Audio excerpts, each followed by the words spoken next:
I grew up in the Virginia, Washington, D.C. area. I started with a musical family. My mom's a pianist, my dad's a clarinetist, my sister's a violinist, and I started the cello when I was 4 years old. So I've been playing 36 years, which makes me 40 years old. So you were playing when you were smaller than the cello? Well, I had a small cello. Yes, in fact, they told me I sat on telephone books and I played a viola with a chopstick sticking out of the bottom of it. Yeah. So how did you come to memorize all your music? Well, you know, I think that when you love something and you don't, I mean, the good news is that, like a language, when you start something so young, you just do it. To memorize something is repetition, is familiarity. When I memorize, I think about it, I see it on the page, I feel it, I hear it.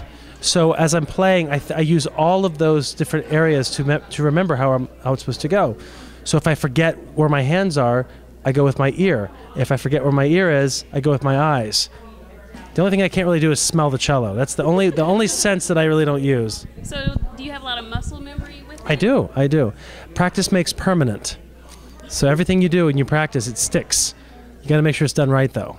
What would you say to young people who are coming up and not exposed to that much music or classical form of music? Well, classical music, the more you know, the more you love it. And they'll be very, very lucky to be exposed early, because they will at some point find their way to classical music when life slows down a little bit. And the more you know, the more you want to know. So I would just say listen to any classical music. Well, the fact is the soundtracks to movies are classical music. People don't think about that. They think of it being Joseph Haydn or Mozart. Yeah, a lot of people are like, oh, I heard that in like a Disney movie or That's right. And that's good. That's good. So listen to soundtracks first and then branch out from there if you're completely not familiar with classical music.